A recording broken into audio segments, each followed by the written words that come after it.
Hello. Hello ভাই, সবাই মিলে গোয়া যাওয়ার ট্রিপ করছি, তুই যাচ্ছিস তো আমাদের সাথে? না রে ভাই, এখন ব্যবসার অবস্থা না খুব খারাপ। এখন না কোথাও যেতে পারবো না, পরে কখনো যাব। হ্যাঁ আচ্ছা ঠিক আছে। এই শুনছো, এখন না সবাই ঘুরতে যাচ্ছে, তো চলো না আমরাও কোথাও ঘুরে আসি, দীঘা বা পুরী।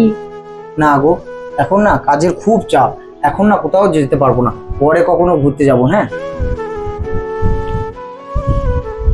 এই বলছিলাম, আমার একটা বান্ধবী বল না দার্জিলিং পুরো বাস ছাড়ছে খুব কম বাজেটে, চলো না ওদের সাথে আমরা একটু ঘুরে আসি।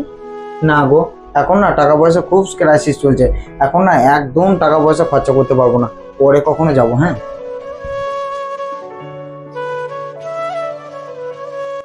এই শুনছো, হ্যাঁ, কি হয়েছে? বলছিলাম পাশের ক্লাব থেকে না সবাইকে ঘুরতে নিয়ে যাচ্ছে, চলো না আমরা একটু ঘুরে আসি। দূর কেপি, আমাদের কি আর সে বয়স আছে? না রে ভাই, এখন ব্যবসার অবস্থা না খুব খারাপ, এখন না কোথাও যেতে পারবো না, পরে কখনো যাব। হ্যাঁ না গো, এখন না কাজের খুব চাপ, এখন না কোথাও যেতে পারবো না, পরে কখনো ঘুরতে যাব। হ্যাঁ না গো, এখন না টাকা পয়সা খুব ক্রাইসিস চলছে, এখন না একদম টাকা পয়সা খরচা করতে পারবো না, পরে কখনো যাব। হ্যাঁ